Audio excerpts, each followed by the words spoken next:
South Korea says that the US missile defense shield stationed in the country will never be up for negotiation.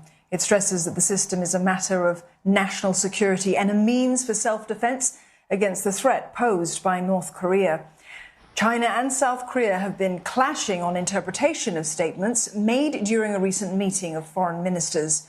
China had urged South Korea to abide by the three no's principle made by the Moon Jae-in administration. That is, no additional US defense deployments in South Korea, no participation in a Washington-led missile defense network, and no involvement in a trilateral military alliance with the US and Japan. Seoul, however, says that it will not abide by the principle. 네, 우리 장관은 이번 한중 외교장관 회담에서 사드 산불 관련한 입장을 중측에 분명하게 전달을 하였습니다. 예, 중국이 관련 사안을 계속 거론할수록 양 국민 간 상호 인식이 나빠지고 양국 관계에 걸림돌로 작용할 뿐임을 여러 차례 강조하였습니다. China's foreign ministry says Beijing and Seoul have agreed to attach importance to each other's concerns over the US anti-missile system and to handle the issue prudently to prevent it from becoming a stumbling block. But this may be easier said than done. Olivia Xiong explains.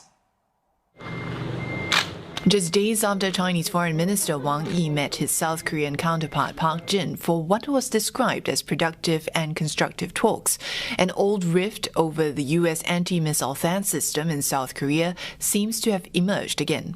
China's foreign ministry reiterating that its deployment clearly undermines the country's strategic security interest, insisting that South Korea had agreed to restrict the use of the system. However, Seoul has not acknowledged this publicly.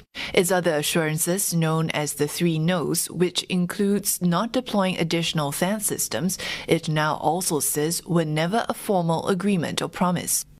It added that it understood these policies to be those of the previous South Korean government under then-President Moon Jae-in.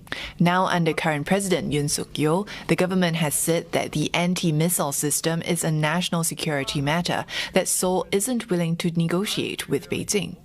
This likely to ruffle feathers as China's foreign ministry emphasized it attaches importance to the earlier position of the South Korean government, and it was based on the understanding between both sides the two countries were able to properly handle the issue. China sees the THAAD anti-missile system from the U.S. as a threat to its national security. In 2017, the system was installed by Seoul in response to threats from North Korea. China protested, as it felt the system could also be used to spy on its territory, hitting back with diplomatic ties taking a turn for the worst, also suspending group tours to South Korea, costing billions, as anger was also directed at South Korean supermarket giant Lotte, which had given up land to make way for the anti-missile system, causing its business in China to suffer. Things could also get more prickly given Beijing's troubled relationship with Washington. South Korea is a longtime ally of the U.S., and President Yoon has talked about stronger security cooperation with America and acquiring more THAAD batteries to counter Pyongyang. But China's foreign ministry has already warned that Beijing and Seoul need to keep their bilateral relationship free from external interference.